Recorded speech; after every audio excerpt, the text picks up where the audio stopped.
दोस्तों, एक एसडीएम साहब को एक सरकारी हॉस्पिटल का बार बार कंप्लेन मिल रहा था कि वहाँ के डॉक्टर मरीजों के साथ बेहद ही बुरा बर्ताव करते हैं, उन्हें एक्सपायर दवाइयाँ देते हैं, बेड खाली रहते हुए भी उन्हें बेड की मुहैया नहीं कराते हैं और पैसे लेके बेड बेचा करते हैं पैसे वाले को। एसडीएम साहब अपना एक टीम बनाते हैं और एक स्ट्रिंग ऑपरेशन करने का फैसला लेते हैं। दोस्तों, जैसे ही एसडीएम साहब भेष बदल के वो हॉस्पिटल में इंटर करते हैं, वो इधर उधर घूमते हैं, तभी वहाँ देखते हैं एक महिला मरीज काफ़ी बुरी स्थिति में है। उसे सलाइन चढ़ाया जा रहा है और वहाँ पर कुछ दवाइयाँ के रेपर पड़े हुए हैं। उस महिला की हालत काफ़ी गंभीर थी, वो सांस भी हल्की हल्की ले रही थी और कराह रही थी। एसडीएम साहब को रहा नहीं जाता है और जब उस दवाई को देखते हैं जो उसे चढ़ाया जा रहा था और दवाइयाँ का रेपर जो पड़ा था उसे भी पढ़ते हैं तो सभी के सभी एक्सपायर थे। उस महिला मरीज के साथ कोई भी आदमी नहीं था। जब उसे उठाते हैं और पूछते हैं कि कैसी हो, जैसे ही महिला मरीज अपने मुंह के ऊपर से चादर हटाती है, दोस्तों एसडीएम साहब जड़बत वहीं के बैठे रह जाते हैं। जैसे ही उस महिला मरीज पर उनकी नज़र जाती है, वो भुचक्के रह जाते हैं, उनके पैरों तले जमीन खिसक जाती है, क्योंकि दोस्तों वह कोई और नहीं, उनकी तलाकशुदा पत्नी थी। अपनी पत्नी की ऐसी हालत देखकर और एक्सपायर दवाई जो उसे चढ़ाया जाता है उसे देखकर वो काफ़ी ज़ोर ज़ोर से चीखने चिल्लाने लगते हैं। डॉक्टरों को सस्पेंड करने की धमकी देने लगते हैं, उन्हें गिरफ्तार करने की धमकी देने लगते हैं। तभी दोस्तों जो भी डॉक्टर उधर से गुजर रहे थे वो काफ़ी गुस्सा हो जाते हैं और सभी डॉक्टर और उनके स्टाफ मिलकर एसडीएम साहब को वहाँ से भगाने लगते हैं। तभी एसडीएम साहब गुस्से में खड़ा होते हैं और डॉक्टर का कॉलर पकड़कर जोरदार थप्पड़ मारते हैं। यह देख सभी डॉक्टर आग बबूला हो जाते हैं और उस मजदूर को पकड़ने की कोशिश करते हैं और अपने सिक्योरिटी स्टाफ को बुलाते हैं। तब तक एसडीएम साहब अपना आई कार्ड निकालकर सामने कर देते हैं और उनका बॉडीगार्ड भी वहाँ जाता है और बताता है ये जिले के एसडीएम साहब हैं। दोस्तों, डॉक्टर की तो नानी मर गई। फिर जो होता है दोस्तों बड़ा ही विचित्र होता है। आइए दोस्तों पूरी कहानी जानते हैं विस्तार से। दोस्तों, कहानी शुरू करने से पहले आप लोगों का बहुत बहुत शुक्रिया, बहुत बहुत धन्यवाद। काफ़ी मात्रा में आप लोग हमारे वीडियो को लाइक करते हैं, चैनल को सब्सक्राइब करते हैं। दोस्तों, अपना आशीर्वाद और प्यार ऐसे ही बनाए रखिएगा। हम आपके दोस्त, आपके भाई हैं। आइए दोस्तों चलते हैं कहानी की ओर। दोस्तों, ये कहानी उत्तर प्रदेश के बॉर्डर के सटे इलाके के पास की है। एक छोटा सा परिवार वहाँ रहा करता था, जिस परिवार में सिर्फ पिता और पुत्र थे। घर का मुखिया, उनका नाम था राजा राम, जो एक किसी सरकारी संस्थान में माली का काम किया करते थे, वो भी प्राइवेट तौर पे। मेहनत मजदूरी करके उन्हें जो कुछ थोड़ा बहुत पैसा मिलता था वो और उनका बेटा की परवरिश अच्छे से हो जाती थी। उनका बेटा, जिसका नाम था जयशंकर, वहीं पास के स्कूल में पढ़ा करता था। दोस्तों, राजा राम सुबह नाश्ता पानी बनाकर अपने बच्चे को स्कूल भेजकर खुद माली के काम के लिए निकल जाया करते थे और शाम को जब लौटते वक्त आते थे तो स्कूल होते हुए आते थे और अपने बच्चे को भी लिवा लाते थे। अपने बच्चे जयशंकर को बहुत ही प्यार करते थे। धीरे धीरे समय गुजरता है दोस्तों। जयशंकर अब मिडिल स्कूल से हाई स्कूल चला जाता है। उसके पिता राजा राम शहर के एक अच्छे से हाई स्कूल में उसका एडमिशन करा देते हैं। अब डेली पिता और पुत्र साइकिल से एक साथ शहर जाया करते थे। उसके पिता राजा राम उसे हाई स्कूल में छोड़ने के बाद खुद किसी सरकारी संस्थान में मालिक काम के लिए निकल जाया करते थे। दोस्तों, धीरे धीरे समय गुजरता है। जब वो लड़का 10th क्लास में था, एक बार स्कूल में कोई एनुअल फंक्शन था और उसके चीफ गेस्ट थे डीएम साहब। दोस्तों, वो लड़का जयप्रकाश कभी डीएम साहब को देखा नहीं था, लेकिन उस दिन एनुअल प्रोग्राम में जब डीएम साहब आते हैं, अपने लाव लश्कर के साथ आते हैं, उनके स्वागत में स्कूल के सारे स्टाफ, सारे टीचर और प्रिंसिपल बिल्कुल ही जुड़ जाते हैं। दोस्तों, डीएम साहब की ये खातिरदारी, ये स्वागत देख उस लड़के के दिल में एक छवि बनती है कि मैं भी बड़ा होकर डीएम बनूंगा। अब दोस्तों, जिला कलेक्टर शब्द, डीएम शब्द उसके दिल में छप गया था। वो घर आता है और थोड़ा गुमसुम सा रहने लगता है। उसके पिता बोलते हैं कि जयप्रकाश बेटा, क्या बात हो गई, आज तुम जब से स्कूल से आए हो बहुत ही गुमसुम हो। जयप्रकाश अपने पिता राजा राम को बताता है कि पापा, आज हमारे स्कूल में एनुअल फंक्शन था और हमारे जिला के डीएम साहब आए थे, जिला कलेक्टर साहब आए थे। उनका बहुत जोर शोर से स्वागत किया गया था, सब उनके पीछे पीछे चल रहे थे। सो मैं भी बड़ा होकर डीएम बनूंगा। दोस्तों, अपने बेटे की बचकानी बात सुनकर राजा राम हंसने लगते हैं, बोलते ठीक है बेटा, तुम भी डीएम बन जाना। क्योंकि राजा राम जानते थे कि उनकी औकात क्या है। वो एक माली का, एक मजदूरी का काम किया करते थे। उनके बेटे को डीएम बनाना सपने से बाहर था, लेकिन वो बच्चे का दिल तोड़ना नहीं चाहते थे। वो बोलते ठीक है बेटा, बड़ा होकर तुम डीएम बन जाना। लेकिन उनके लिए डीएम शब्द आसमान छूने जैसा था। लेकिन दोस्तों जैसे जैसे समय बीतता है उस लड़के के दिल में डीएम की गहराई और भी तेज हो जाती है। वो हर समय स्कूल में अपने टीचरों से, अपने दोस्तों से पूछा करता था डीएम बनने के लिए क्या पढ़ना पड़ता है, कैसे पढ़ना पड़ता है, क्या करना पड़ता है। उसके दोस्त उसका मजाक भी उड़ाते थे। कोई कोई दोस्तों से मजाक में डीएम साहब ही बोलते थे। दोस्तों जैसे तैसे करके +2 तक की पढ़ाई तो उसकी पूरी हो जाती है। उसके बाद उसके पिता राजा राम बोलते हैं कि बेटा जयप्रकाश, +2 की पढ़ाई तुम्हारी हो गई, अब मैं चाहता हूँ तुम मेरे काम में हाथ बटाओ। मैंने अपने एक बड़े साहब से बात कर ली है तुम्हारे लिए, तुम्हें भी वो काम देने के लिए तैयार हैं। जयप्रकाश ये सुनकर बिल्कुल जैसे आसमान से गिरा हो ऐसा हो जाता है। बोला पिताजी आप हमारे सपने को चकनाचूर नहीं कर सकते, मुझे मजदूरी नहीं करनी है, मुझे पढ़ाई करनी है। उसके पिता भी आवेश में आ जाते हैं और गुस्से में बोलते हैं पढ़ाई तुम कैसे कर सकते हो, हमारे पास कोई साधन नहीं है, हमारे पास पैसा नहीं है पढ़ाने के लिए, मैं तुम्हें क्या करूं।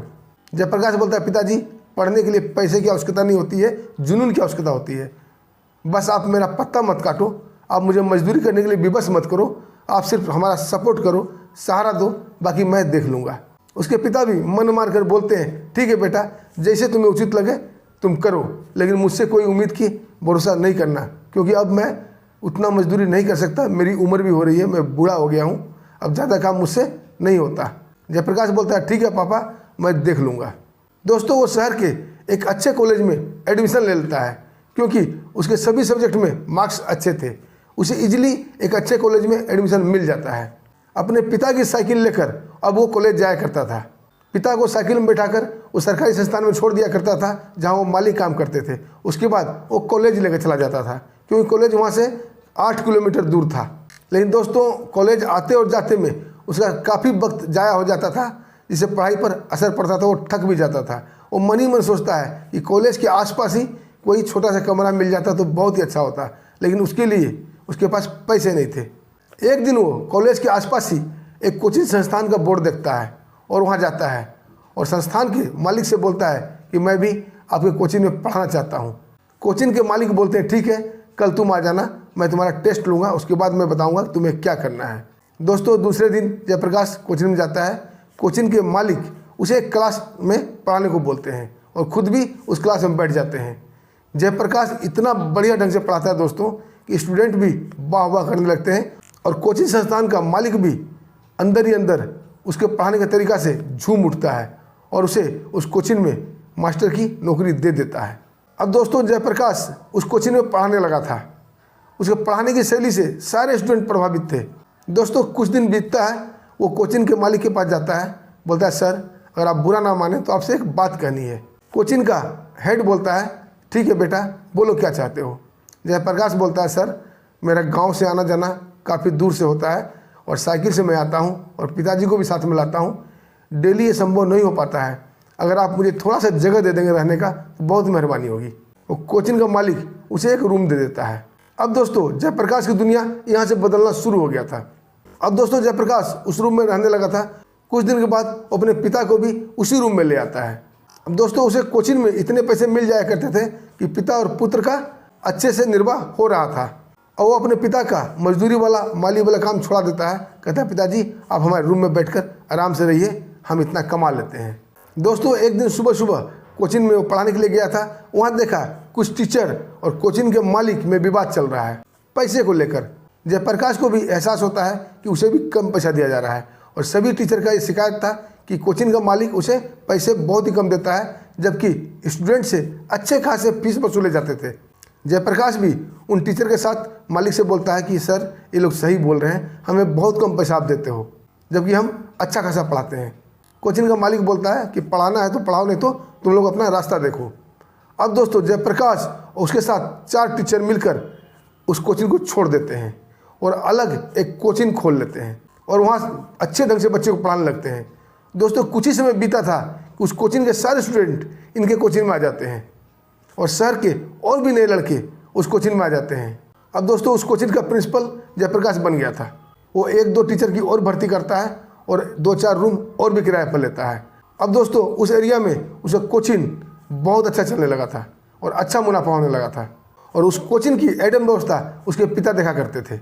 अब जयप्रकाश निश्चिंत होकर अपनी पढ़ाई करने लगा था। इधर दोस्तों कुछ ही दिन में उसका ग्रेजुएशन का फाइनल एग्ज़ाम हो जाता है। फाइनल एग्ज़ाम होने के बाद तब तक उसे ये भी पता चल गया था कि डीएम के लिए यूपीएससी करना बहुत ज़रूरी होता है। अब दोस्तों वो यूपीएससी की तैयारी में लग जाता है।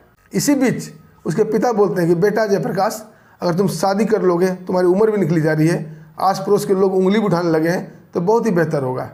जयप्रकाश बोलता है पिताजी आप हमें डिस्टर्ब ना करें, मुझे अपनी पढ़ाई जारी रखनी है, मुझे डीएम बनना है, मुझे शादी उदी में मत उलझाओ। उसके पिता राजाराम बोलते हैं कि बेटा शादी करने से तुम्हें और भी सुविधा हो जाएगा, तुम्हें पढ़ाई और भी निखार आ जाएगी। जयप्रकाश बोलता है कैसे? उसके पिता बोलते हैं कि घर में बहू आ जाएगी, घर का सारा काम भाल देख लेगी, तुम्हें बना बनाया खाना भी मिल जाएगा, तुम्हारी पढ़ाई में कोई डिस्टर्बेंस भी नहीं होगी। जयप्रकाश मान जाता है। उसके पिता एक अच्छी सी लड़की देखकर उसकी शादी करा देते हैं। लड़की का नाम था सुषमा। तय वक्त पर शादी होती है। सुषमा विदा होकर अपने पति के घर आ जाती है। वो घर उनका किराए का था। दोस्तों कुछ दिन तो ठीक रहता है, सुषमा सबका ख्याल रखती है, पूरे घर का ख्याल रखती है, अपने पति जय का भी बहुत ख्याल रखती है और अपने ससुर का भी ख्याल रखती है। लेकिन दोस्तों जैसे जैसे समय बीतता है उस घर में वो बोर होने लगती है, क्योंकि जय तो सिर्फ अपने पढ़ाई में व्यस्त था, उसे पढ़ाई के अलावा दुनिया में कुछ दिखता ही नहीं था। लेकिन उसकी पत्नी सुषमा ये चाहती थी कि और पति की तरह उसका पति भी उसे घुमाए फिराए, कहीं ले जाए लाए, लेकिन ये सब फालतू चीज़ों के लिए जय के पास टाइम नहीं था। दोस्तों इस बात को लेकर दोनों में अब तकरार होने लगा था। उसकी पत्नी कहती थी मैं कोई माटी की मूर्त तो हूँ नहीं जो घर में दिन भर पड़ी रहूँ। जय बोलता था कि सुषमा तुम पढ़ी लिखी लड़की हो, समझदार लड़की हो, थोड़ा वक्त दो हमें, थोड़ा इंतज़ार करो, थोड़ा सब्र करो, अभी हमारी फाइनल पढ़ाई चल रही है, यूपीएससी की एग्ज़ाम आने वाला है, अभी हमें तुम डिस्टर्ब मत करो। लेकिन उसकी पत्नी नहीं मानती है और लड़ झगड़ कर वो मायके चली जाती है। दोस्तों उसके बाद भी जय के ऊपर कोई प्रभाव नहीं पड़ता है, क्योंकि उसका यूपीएससी का एग्ज़ाम थोड़ा ही दिन रह गए थे। वो अपने पढ़ाई में जुटा रहता है। दोस्तों वो दिन भी आता है जब उसका यूपीएससी का प्री का एग्ज़ाम होता है। एग्ज़ाम बहुत ही अच्छा गया था। उसके बाद उसके पिता बोलते हैं बेटा जय, हर घर में झगड़े लड़ाई तो होते रहते हैं पति पत्नी के बीच, जाओ अपनी पत्नी को लेवा लाओ। दोस्तों जय भी अपनी पत्नी को लाने का मन बनाता है। तब तक एक सुबह डाकिया आता है और उसे एक लिफाफा देके जाता है। जब जय वो लिफाफा खोलता है तो उसके अंदर तलाक के पेपर थे। दोस्तों ये देखकर जय काफ़ी गुस्सा होता है, बिल्कुल आग बबूला हो जाता है और उसी वक्त वो अपने ससुराल के लिए निकल जाता है। ससुराल जाकर काफ़ी हो हल्ला मचाता है, काफ़ी हंगामा करता है और अपनी पत्नी को बोलता है कि शादी सिर्फ एक बार ही होती है और हमने तुमसे शादी की है, मैं तुम्हें तलाक नहीं दे सकता, और उसे घर चलने की बात करता है। लेकिन पत्नी बिल्कुल नकार देती है, क्योंकि उसके सर पर उसके पिता का हाथ था, क्योंकि उसके पिता सरकारी कर्मचारी थे और वो अपनी बेटी को हमेशा सह दिया करते थे। जब सुषमा नहीं आती है तो जय लाचार होकर अपने घर आ जाता है और दोस्तों फिर वो पढ़ाई में रम जाता है। उसे दिन दुनिया से कोई मतलब नहीं था, दुनिया में क्या हो रहा है कोई लेना देना था। वो अपना मेंस की तैयारी करता है और वो दिन भी आता है जब उसका मेंस का एग्ज़ाम बहुत अच्छा जाता है। फिर इंटरव्यू होता है, वहाँ भी वो सेलेक्ट कर दिया जाता है। अब दोस्तों वो ट्रेनिंग के लिए चला जाता है। ट्रेनिंग के बाद बतौर एसडीएम उसकी पोस्टिंग हो जाती है, क्योंकि उत्तर प्रदेश कैडर से था, उसकी पोस्टिंग उत्तर प्रदेश में ही होती है। एसडीएम बनने के बाद वो काफ़ी अच्छे से अपना कार्यभार संभालता है और सारे कुछ निरीक्षण करने लगता है कहाँ क्या चल रहा है, क्योंकि जय बहुत ही गरीबी से पल बढ़कर बहुत सी मजबूरी से एसडीएम बना था। वो गरीबों का दर्द समझता था, सो गरीबों का वो हेल्प करने लगता है। दोस्तों धीरे धीरे उसके पास शिकायत पहुंचने लगी थी कि एक सरकारी हॉस्पिटल है जहां पर गरीबों का अच्छा से ध्यान नहीं रखा जाता है, मरीजों के साथ बहुत ही बुरा व्यवहार किया जाता है, उसे एक्सपायर दवाएँ दी जाती है, बेड खाली रहते हुए भी उसे बेड नहीं दिया जाता है, क्योंकि जो आदमी बेड के लिए पैसा उपलब्ध कराता था डॉक्टर उसे ही बेड देते थे। बाकी गरीब लोग वहीं नीचे किसी तरह अपना गुजर बसर करते थे, दवाइयाँ लेते थे और चले आते थे। अच्छे से उनका इलाज भी नहीं होता था और पैसे वाले लोगों को अच्छी दवाइयाँ दी जाती थी। बाकी जो गरीब मजदूर लोग थे उसे एक्सपायर दवाई देकर वहाँ से भगा दिया जाता था। जब वो अपने पीए से इस बारे में बात करते हैं तो उनका पीए बताता है कि सर ये तो बहुत दिन से हो रहा है और बहुत सारा कंप्लेन है। जब वो सारा कंप्लेन दिखाता है तो एसडीएम साहब भौचक्के रह जाते हैं और वो अपने एक टीम का गठन करते हैं। अपने सारे मातहत को लेकर वो 2 टीम बनाते हैं और एक स्टिंग ऑपरेशन करने का फैसला लेते हैं। सारे मातहत, उनके बॉडीगार्ड, उनका ड्राइवर, उनका पीए सब गरीब मजदूर के भेष में थे और सबके शर्ट के बटन में स्टिंग ऑपरेशन करने वाला कैमरा लगा हुआ था। और एसडीएम साहब भी गरीब मजदूर के भेष में आ जाते हैं, उनके भी बटन में कैमरा लगा हुआ था। उसके बाद एसडीएम साहब सभी अपने मातहत को धीरे धीरे करके हॉस्पिटल में एंटर कर देते हैं और सभी चारों तरफ घूम घूम के वीडियो बनाने लगते हैं। अब पीछे से एसडीएम साहब भी हॉस्पिटल में इंटर करते हैं। वहाँ लाइन में लगकर वहाँ एक पर्ची कटाते हैं इलाज के नाम पर। 5 रुपये की पर्ची कटाते हैं बहुत मशक्क़त के बाद, लाइन में लगने के बाद। उसके बाद वो डॉक्टर के पास जाते हैं इलाज के लिए। डॉक्टर भी उन्हें ऐसे तैसे देखता है, उसके बाद एक दवाइयाँ लिख देता है। दोस्तों जब वो स्टोर पर जाते हैं, काफ़ी देर खड़ा रहने के बाद उन्हें दवाई दी जाती है। जब वो दवाई पर डेट देखते हैं तो सारी दवाइयाँ एक्सपायर थी। दोस्तों ये सब लेकर वो अब निकलने ही वाले थे कि जैसे ही आते हैं कि उन्हें एक महिला की कराह सुनाई पड़ती है। जब वो घूम कर देखते हैं कि एक महिला नीचे लेटी हुई थी, कंबल ओढ़ी हुई थी और उसे सलाइन चढ़ाया जा रहा था। वहीं पर दवाइयाँ कुछ पड़ा हुआ था। जब वो अगल बगल के स्टाफ से पूछते हैं इस महिला मरीज के साथ कोई है नहीं क्या, सब लोग अनभिज्ञता दर्शाते हैं, बोले उन्हें नहीं मालूम। फिर वो पता करते हैं कि नहीं, इस महिला के साथ कोई भी नहीं है। दोस्तों जो सलाइन चढ़ाया जा रहा था वो भी एक्सपायर था, जो वहाँ दवाइयाँ रखी हुई थी वो भी एक्सपायर था। महिला की हालत बहुत ही नाजुक थी, वो बहुत मुश्किल से कराह पा रही थी। अब एसडीएम साहब से रहा नहीं जाता है। उसकी तबीयत जानने के लिए जैसे ही साहब उसके पास जाते हैं, उसे सीधा करते हैं, उसे बात करने की कोशिश करते हैं, तो वो महिला अपने चेहरे से कम्बल हटाती है। जैसे ही कम्बल हटती है, एसडीएम साहब जैसे ही उसका चेहरा देखते हैं बिल्कुल ही भौचक के रह जाते हैं। उनके पैरों तले जमीन खिसक जाती है, क्योंकि दोस्तों वो कोई और नहीं, उनकी अपनी ही पत्नी सुषमा थी। उसका वो हालत देखकर वो काफ़ी बेचैन हो जाते हैं और वह चीखने चिल्लाने लगते हैं। दोस्तों उनकी चीख चिल्लाहट सुनकर वहाँ 2-3 डॉक्टर आते हैं, 1-2 कंपाउंडर भी आता है और उसे भगाने की कोशिश करते हैं। तब तक उनके टीम के लोग भी वहाँ पहुँच जाते हैं, जो उनका बॉडीगार्ड, उनका ड्राइवर, उनका पीए, जो स्टिंग ऑपरेशन में शामिल थे। अब दोस्तों एसडीएम साहब डॉक्टरों को सस्पेंड करने की धमकी देने लगते हैं। तभी एक डॉक्टर सिक्योरिटी गार्ड को बुलाता है, बोलता है इस पागल आदमी को बाहर निकालो। जैसे ही वो पागल सब सुनते हैं, एसडीएम साहब आपे से बाहर जाते हैं, उस डॉक्टर का कॉलर पकड़ते हैं और जोरदार 2-3 थप्पड़ उसे चेहरे पर मारते हैं। दोस्तों ये देखकर उनके बाकी डॉक्टर और सिक्योरिटी वाले अलर्ट हो जाते हैं, उन्हें पकड़ना ही चाहते थे। तब तक उनका बॉडीगार्ड आ जाता है और पिस्टल निकाल लेता है और बोलता है खबरदार, जो एक कदम किसी ने आगे बढ़ाया तो उसे शूट कर दूंगा। ये मजदूर नहीं है, ये कोई लेबर नहीं है, ये इस ज़िले के एसडीएम साहब हैं। और तब तक एसडीएम साहब भी अपना आई कार्ड निकाल चुके थे। दोस्तों ये देखकर सब भौचक्का हो जाता है, डॉक्टर लोग माफ़ी मांगने लगते हैं। तभी दोस्तों एसडीएम साहब बोलते हैं कि तुम लोग का वीडियो बना चुका हूँ, तुम लोग से बाद में निपटूंगा, अभी मुझे बहुत अर्जेंट काम है। और अपने ड्राइवर को बोलते हैं कि गाड़ी निकालो। और दोस्तों उस महिला मरीज को, जो कि उसकी पत्नी थी, उसे गोद में उठाते हैं और दौड़ते हुए अपने गाड़ी के पास पहुँचते हैं। तब तक ड्राइवर गाड़ी स्टार्ट कर चुका था। उसे पीछे सीट पर लेटाते हैं, खुद ही बैठते हैं और ड्राइवर को बोलते हैं एक अच्छे से हॉस्पिटल में चलो। दोस्तों ड्राइवर एक अच्छे हॉस्पिटल में ले जाता है, वहाँ अपनी पत्नी सुषमा को एडमिट करते हैं। वहाँ उनका इलाज ठीक से चलने लगता है। जब डॉक्टर बहुत सारा चेकअप लिखते हैं और जब चेकअप का रिपोर्ट आता है तो डॉक्टर बोलते हैं कि इनके बॉडी में बहुत सारा एक्सपायर दवाया गया हुआ था, जो कि रिएक्शन कर रहा था। इनकी हालत बहुत ही नाजुक हो गई थी, अगर आप इसे वक्त पर नहीं लाते तो ये कुछ ही दिन में मर भी सकती थी। दोस्तों ये सुनकर एसडीएम साहब को बहुत गुस्सा आता है, लेकिन अभी वो गुस्सा करने लायक नहीं थे। वो पहले अपनी पत्नी का अच्छे से इलाज कराते हैं। जब उनकी पत्नी स्वस्थ हो जाती है दोस्तों, उसके बाद जैसे ही एसडीएम साहब अपनी पत्नी के पास आते हैं, पत्नी उनको देखकर फूट फूट कर रोने लगती है, उनके पैर पकड़ लेती है कि हमें माफ़ कर दो। जब एसडीएम साहब उससे पूछते हैं कि सुषमा तुम्हारी हालत ऐसी जर्जर कैसे हो गई, दोस्तों ये बात सुनकर उनकी पत्नी और भी ज़ोर ज़ोर से रोने लगती है। अब बोलती है मैं अपने पिता के साथ पर तुमसे लड़ाई झगड़े करती थी, कभी तुम्हारी बात नहीं मानी, और हमारे पिता ने कभी अच्छी बातें हमें सिखाई नहीं, हमें दुनिया की समझ नहीं थी, सो मैं उनके बातों में, उनके बहकावे में आकर तुम्हारे साथ गलत व्यवहार कर बैठी।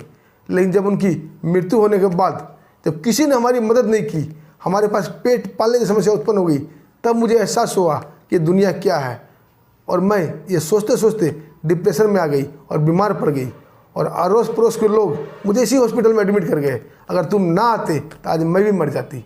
दोस्तों ये कहकर वो एसडीएम साहब के पैर पकड़ लेती है। एसडीएम साहब उसे उठाते हैं, बोलते नहीं सुषमा रोना नहीं, मैं तुम्हें लिवाने आया हूँ, चलो अपने घर चलो। दोस्तों उसे लेकर वो अपने सरकारी आवास में जाते हैं। वहाँ अपने पिताजी को आवाज़ मारते हैं और कहते हैं पिताजी देखो कौन आया है। जब उसके पिताजी अपनी बहू सुषमा को देखते हैं तो बहुत ही खुश होते हैं। अपने बेटे से कहते हैं कि बेटा मैं कहता था ना कि पति पत्नी के बीच झगड़े छोटे मोटे होते रहते हैं, लेकिन आखिर ये रिश्ता तो रिश्ता ही है। दोस्तों सुषमा भी घर को अच्छे से संभाल ली, अपने पति के साथ साथ अपने ससुर का भी खूब ख्याल रखती थी। इस सब से निपटने के बाद एसडीएम साहब सभी डॉक्टरों के ऊपर कोर्ट में केस दर्ज करते हैं। उन्हें गिरफ्तार किया जाता है और सबूत के तौर पर जो उनके मातहत और वो खुद जो स्टिंग ऑपरेशन किए थे, जो वीडियो बनाए थे, वो सब कोर्ट में पेश करते हैं। सभी डॉक्टरों की डिग्री को रद्द कर दिया जाता है, उन्हें 5-5 साल की सज़ा हो जाती है।